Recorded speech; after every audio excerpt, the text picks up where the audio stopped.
Hello, friends. Welcome to Atul Mac Live, and I'm your host Chandrakant. The market is opening up. Still, it is very chaotic and very unpredictable. So, the business people today have to understand the strategy going forward, and also the tactical bits of their strategy needs to be implemented. So, to discuss this matter, I will be joined by a very senior, seasoned professional from UK. His name is Mr. Mike Bradley, and he is the Chief Strategy Officer of ScaleUpArena. So let's welcome him.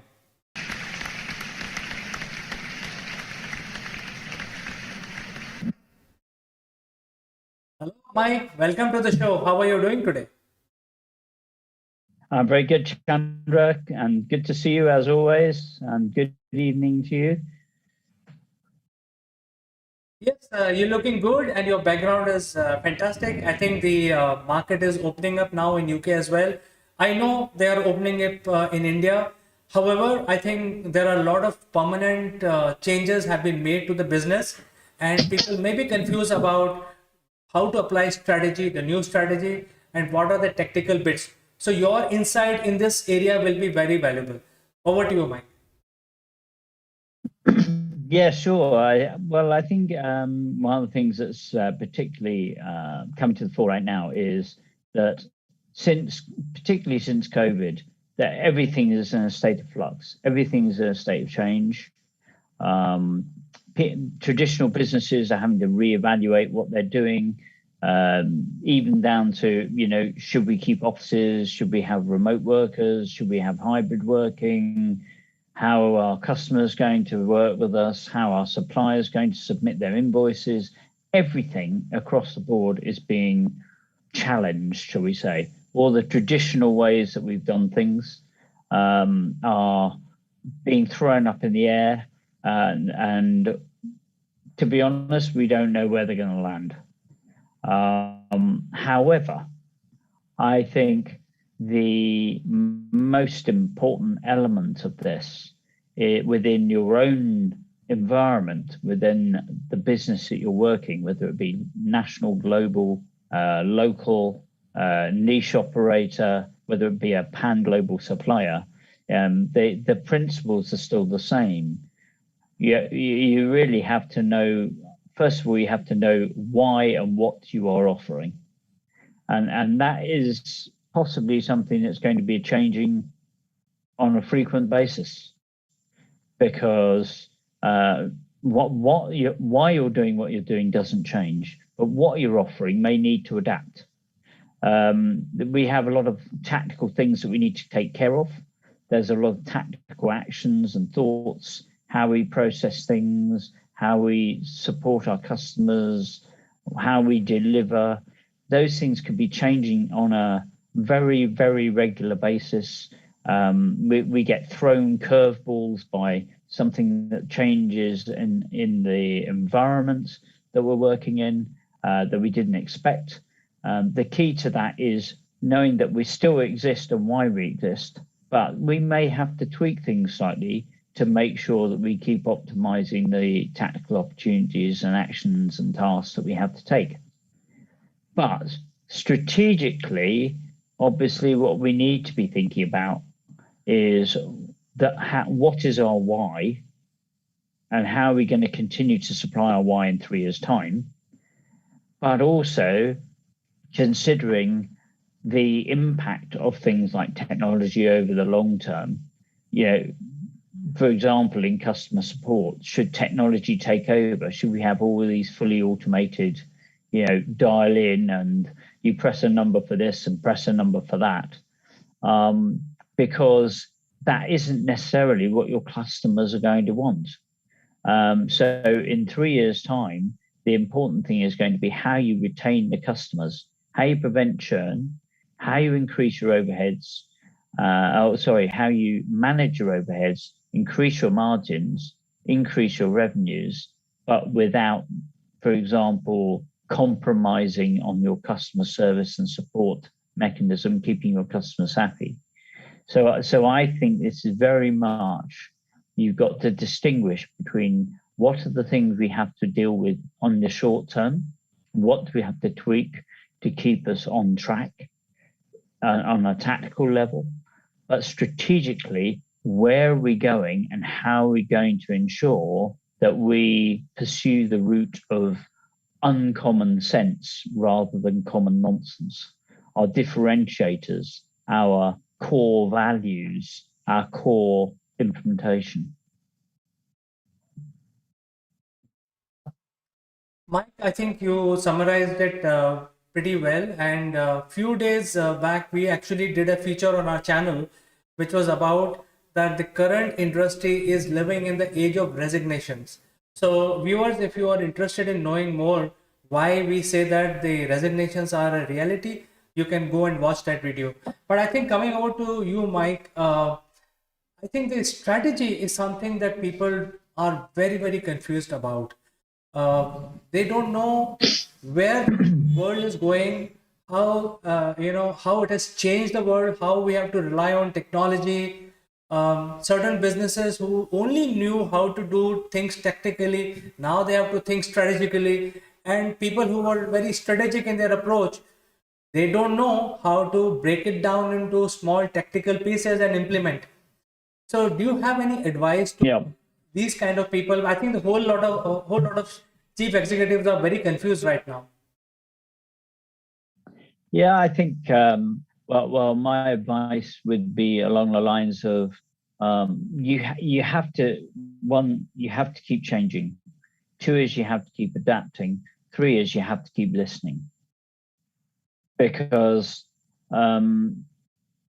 you have to realize that the, at any point you're going to have a new competitor.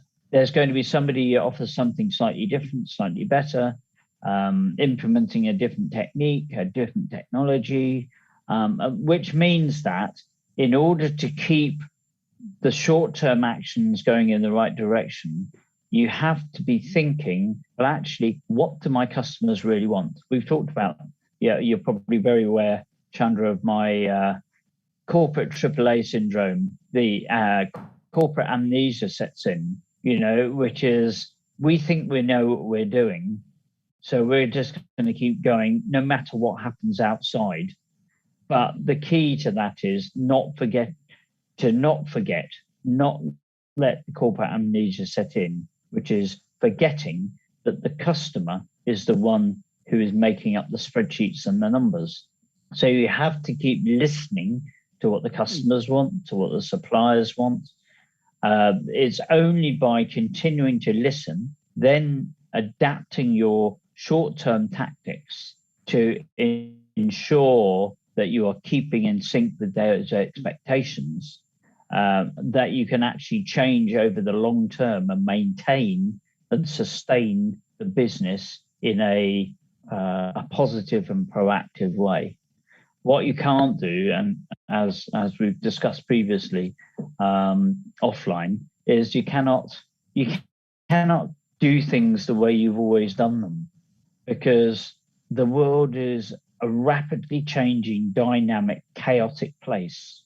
And what worked 20 years ago will not work today. It might work today, but it won't work in 3 months' time. And the key to that is to keep changing, keep adapting. In terms of, I think a good example for me is if you look at Amazon. I mean, when Amazon started, people were skeptical. People thought, no, here's a guy, Mr. Bezos. He's come up with this idea. He kept wanting money. For many, many years, they didn't make any money at all. He, though, kept the strategic vision. His why was 100% there. He had to adapt. He had to tweak. He had to move. He kept moving with the model. And I'm sure in 2002 and 2003, people were saying, oh, look what he's doing. He's not going to get anywhere. He's been doing this for ages. And the fact of the matter is, the early days, the teething stages of a business, it's not easy. But he kept the strategic vision right, and he knew where he was going. And he tweaked the model, and, well, we all know what happened. The internet took off. He was there. He was able to capture the consumer market, but he didn't stop there. He then said, well, actually, what's my next step? My next step is I need to be servicing the business market. So I'm going to launch AWS. And, so even when you've got a thriving business, more for you if you allow the corporate AAA to set in, the amnesia, the asphyxiation, the arrogance, because you will not keep going in a dynamic world if you think you've arrived. It's a journey. Well, Mike, in fact, I have one question related to strategy and tactical. I think that will give some clarity to our viewers. I think it's the current businesses are based on the employees. They hire people, they give them jobs, and the employees will then carry out the responsibilities. The problem right now is that the three spokes of hiring world-class employee is better pay, uh, excellent working environment, and growth. These are the three fundamentals that company attract their employees. So in today's environment, none of these three fundamentals are relevant because people don't care about money. That I think there is enough proof available in the industry. 80% people don't work for money. And the question of environment, working environment does not arise because everybody is working from home. And the third is growth. So when the CEOs themselves are not clear about their own growth, how they can commit a growth of their employee. So in such a scenario, when all three fundamentals of corporate world is totally shattered, what do you think is going to happen? How these companies will gather their thoughts and plan for the next 10 years? Do you have any ideas or any thought that you would like to share with our viewers? Yeah, I do. I mean, I always say that there's the 80-20 rule, which is 80% of the work is done by 20% of your employees. I also think that there's a slight modification on that when it comes to the people within your organization. You've got the 80, the 20, and the 5. And the 5% make up the 20% that do 80% of the work. But the 5% are exceptional individuals who are extraordinary in what they do and what they deliver. And what we have to do as leaders of companies is identify who those extraordinary individuals are, who are committed to the vision, they're committed to the strategy. They are the ones who desire to please. They also desire to deliver value and to come up with the uncommon sense that is required to differentiate in the market. So I think it's very much down to the leaders and the directors within organizations to say, actually, yeah, pay and work conditions, that doesn't matter. What we need to do is identify those with a growth mindset. Those people who are exceptional individuals, they will work, they will try to please, they will try to please just not their boss, but their boss and their company and their customers. They are there because they're committed to succeeding, which means actually that 20% of your people are doing all your work. The other 80% are probably coasting along. And it doesn't matter with those whether they're going to be working from home or sitting in office. They're going to be saturating your time. And actually, it's the exceptional people that you should be thinking about and trying to retain, because they will be the ones that deliver value and keep you sustaining, listening, and adapting in the way that you need to succeed in today's dynamic, changing world. Well, I think as part of the changes that have happened and sort of permanent, one of the changes is very, very peculiar. And that is the markets are going down. If you see, all the businesses are suffering, all countries are suffering, yet the stock markets are booming across the world. So it is very baffling to see that, there is no business happening, yet you name any stock market, it's all booming. The prices are going up. In fact, the Indian stock market has doubled Yeah. the numbers and the Sensex. So this proves the point that people are at home and they are looking at the alternatives rather than working in a 9 to 5 job. They're looking at alternatives, and so Yeah. many people invested money. So I think while this is happening, maybe people want to spend time with their families. Maybe they don't want to join back the job. Maybe they want to practice their hobbies. So we never know what is going to kick the workforce to join the corporates. So my question is, in these prevailing conditions, do corporate needs to think of some other sort of bell curve to attract employees so that they can stay relevant? I think well, hybrid. Everybody, hybrid working is the way to go, but measuring performance via output and deliverables, not via traditional how many hours you chain to a desk in an office. What we need to do to attract people is to be flexible about how they work. Well, it's the same things: listening, adapting, and giving a changing, sustainable environment that people want to stay in. If we're going to get the best out of people, you have to give them an environment that makes them happy to work.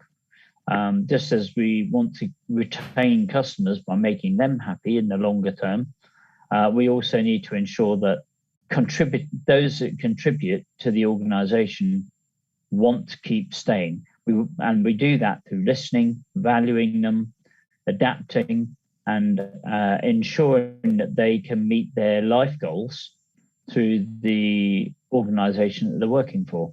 And I think as a focus needs to switch back from how many people do we have in human resources to people management and people development. And each individual, I often say this, that humans are not robots and robots are not humans, thankfully. And consequently, we need to treat people not as robots, but as human beings. And we'll get the best out of people by treating people right.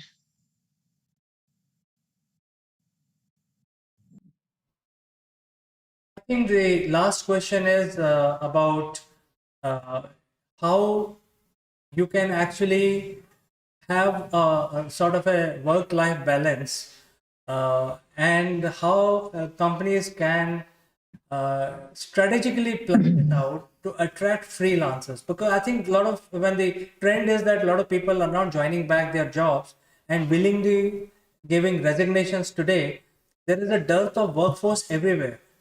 I mean, if you look at the Chinese, India data and United States data, these are the three large areas and pockets of humanity and on Earth.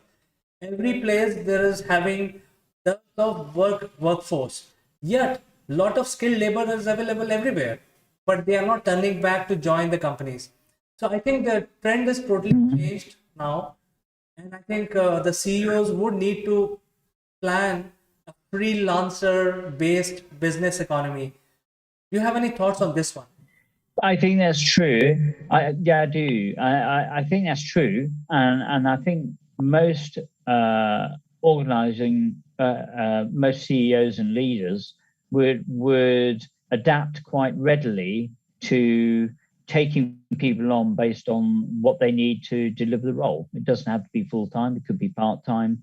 It's about contribution. What I think may need to change is the way in which governments and taxation systems work to make it easier for people to flip between different companies, so they're not hammered on self-employment tax or IR35 as we've got in the UK, because IR35 doesn't support the gig economy. So the gig economy is going to be a major part of the future. The remote working is going to be a major part of the future. That means that traditional mechanisms for taxation and for management, they need to change. And I think what we will see is a shift back from what I call the manager administrators. There will be a move back towards more charismatic director leaders people that people want to be with and want to work with, because they share the vision. They feel that this is the person that they would follow, and they agree with what they're trying to deliver, their why and their what. So but I do believe the environment that governments provide needs to support that gig model and the remote working model, such as, we've got COP26 going on, as we all hear about in Glasgow. Modi's there, and the great and the good from all over the world have gone to COP26, and there's lots of talk around the politicians being seen to be there and say the right things. And we can all sit here and say, yes, this should happen, that should happen. But what happens when the rubber hits the road? When they go home, they've got to then ensure that if they're going to deliver this reforestation by 20, or stop deforestation by 2030, I think one of the goals they've said, wonderful. Go back and now get your civil servants to ensure that they are helping to deliver that goal, because otherwise it's just pointless political positioning with nothing tangible happening in the background. And so I think the same is true with all of these things. We're going to have a more flexible environment for working, then the whole ecosystem around that, the government ecosystem, the taxation system, all needs to adapt to recognize that this is now the new industrial model, the revolution model for post-COVID, post-virtual world, which is not the same as it was 40 years ago, 100 years ago, 200 years ago. We mustn't be Luddites caught in the headlights like a frightened rabbit, afraid to make these changes that need to happen fast. Otherwise, as you say, stock markets are going to suddenly hit a plateau when all of a sudden things aren't going quite the way that we thought they were going to be going, because businesses haven't been able to adapt because of red tape, bureaucracy, straight jackets put on them by non-private sector people. To see, rather controversially. I don't know if you agree with that, Chandra.